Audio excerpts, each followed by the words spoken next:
নমস্কার পুরু ধাওয়ান। আজকের ভিডিওতে আমরা আলোচনা করব ক্রিয়েটিনিনের কোন মাত্রা বিপজ্জনক। রোগী আসে, ডাক্তারবাবু মাত্রা 1.3 আর 1.3 কিছুই না। আরেকজন রোগী আসে, ডাক্তারবাবু ক্রিয়েটিনিনের মাত্রা 8। আমার কোনো উপসর্গ নেই, অসুবিধা হচ্ছে না।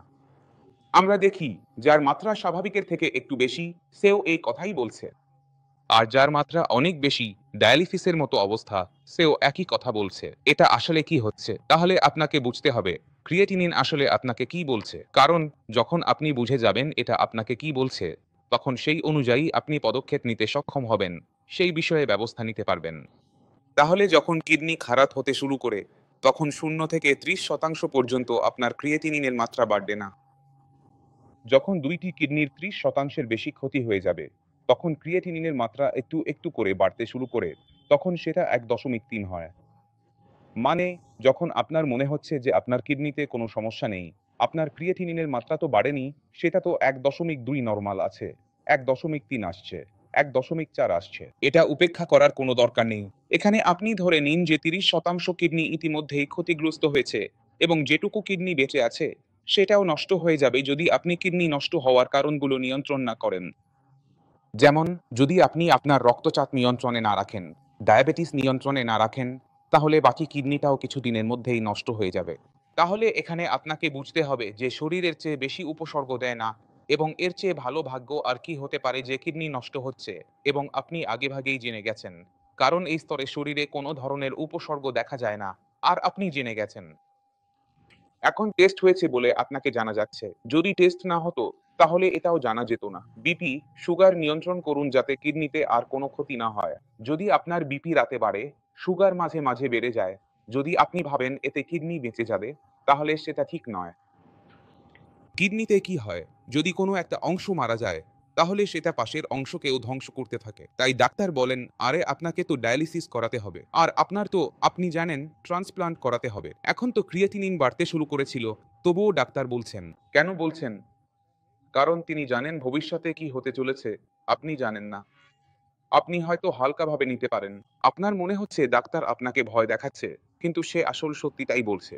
বিশ্বাস করা না করা আপনার ইচ্ছা, কিন্তু এটাই সত্যি।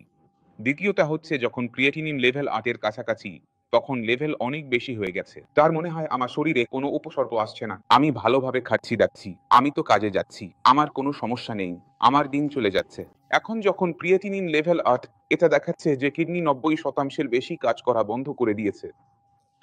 10% কিডনি এখন নেচে আছে। মূত্রের প্রবাহ ঠিকঠাক আসছে হয়তো। মূত্রে কোনো সমস্যা হচ্ছে না হয়তো। রক্ত রক্তটা ক্রিয়েটিনিন আর ইউরিয়া দিয়ে ভরা, আর এই নোংরা রক্ত পুরো শরীরে ঘুরে বেড়াচ্ছে। এটা আপনার হার্টেও যাচ্ছে। নোংরা রক্তে ওঠার হার্টের কি হতে পারে? ওটা বন্ধ হয়ে যেতে পারে। আপনার একটু আধটু ক্লান্তি হতে পারে। হিমোগ্লোবিন তৈরি হওয়া বন্ধ হয়ে গেলে তখন কোনো সমস্যা হলে আপনি সামলাতে পারবেন না। কারণ আগেই যে সুযোগগুলো ছিল সেগুলো সবই আপনি নষ্ট করে ফেলেছেন। তাহলে ডাক্তারের দৃষ্টিভঙ্গি কি হয়? ডাক্তার যখন এত রোগী দেখে ফেলেন, তখন তার দৃষ্টিভঙ্গি বদলে যায়। তিনি বলেন, আমি একটু সাবধানতার সাথে কাজ করব, কিন্তু আমি সমস্যা হওয়ার পর ঠিক করব না। আমি সমস্যা হওয়ার আগেই কাজ করব।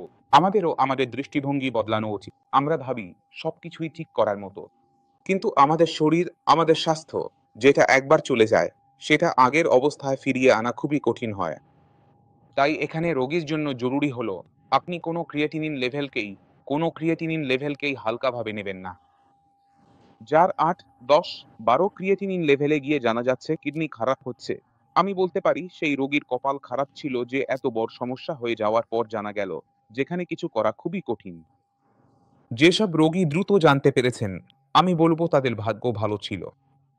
এখন সেই ভাগ্যকে বুদ্ধিমত্তার সাথে ব্যবহার করুন, যাতে আপনি আপনার রোগ থামাতে পারেন। তাহলে ক্রিয়েটিনিনের যেকোনো মাত্রা হোক, 1.3 থেকে শুরু করে 10, 12, 11, 15, যেকোনো মাত্রা হোক, সবই বিপজ্জনক। কিছু ক্ষেত্রে সময় পাওয়া যাবে, আর কিছু ক্ষেত্রে সময় পাওয়া যাবে না। শুধু এইটুকুই পার্থক্য হতে চলেছে। আপনি বাড়তি ক্রিয়েটিনিনের মাত্রাকে কখনোই হালকাভাবে নেবেন না।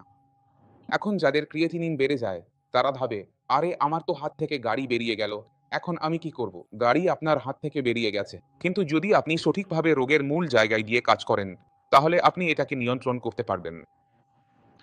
আর কিভাবে কাজ করতে হবে এই পুরো চ্যানেলে আমি অনেক ভিডিও বানিয়েছি, আমি আবার বুঝিয়ে বলবো না, কিন্তু আমি চাই আপনি দেখুন কিভাবে কাজ করার পর ফলাফল আসে।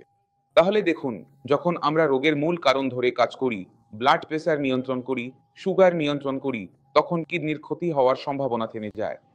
এখন এখানে আমাদের কিডনিকে একটু শক্তি দিতে হয়, কিডনিকে ভালোভাবে খাবার দিতে হয়, শক্তি দিতে হয়। কিডনি তার কাজ করার ক্ষমতা বাড়ায়, এবং যখন সেটা কাজ করে তখন কি বাইরে বের করবে? ক্রিয়েটিনিন আর ইউরিয়া। আর এই লেভেলগুলো কমতে শুরু করে। এখানে পুরো কিডনি একবারেই ঠিক হচ্ছে না, এবং একদম পুরোপুরি ঠিক হচ্ছে না, কিন্তু কিডনির ক্ষতি হওয়া বন্ধ হয়ে যায়। রোগী ডায়ালিসিস ছাড়াই অনেকদিন ভালোভাবে চলতে পারে। রোগীর স্বাস্থ্যের যত্ন নেওয়া উচিত। রোগীর শরীরে শক্তি থাকা দরকার, কারণ যদি রোগী খাওয়া দাওয়া বন্ধ করে দেয় বা খুব বেশি দুর্বল হয়ে পড়ে, তাহলে রোগীর সমস্যাগুলো বাড়তে শুরু করে। রক্ত তৈরি হওয়া বন্ধ হয়ে যায়, পায়ে ফোলা আসে, ফুসফুসে পানি জমে, মাথায় ব্যথা হয়, রক্তচাপ সবসময় বেশি থাকে। এভাবে অনেক সমস্যা শুরু হয়ে যায়। তাই আপনাকে কিডনির পাশাপাশি নিজের স্বাস্থ্যেরও যত্ন নিতে হবে। আপনাকে ওজন কমাতে হবে না। এই ছোট ছোট বিষয়গুলোই আমরা এই চ্যানেলের মাধ্যমে বারবার বোঝাই, আপনাদের জানাই। আপনাকে সেগুলো বুঝতে হবে। আমি আগেই বলছি, তারপর যদি আমার কথা ঠিক মনে হয় তাহলে তা বাস্তবায়ন করতে হবে। আমি আন্তরিকভাবে আশা করি যে এই বিস্তারিত ভিডিওটি থেকে আপনি অনেক নতুন এবং গুরুত্বপূর্ণ তথ্য বুঝতে পেরেছেন। তবুও যদি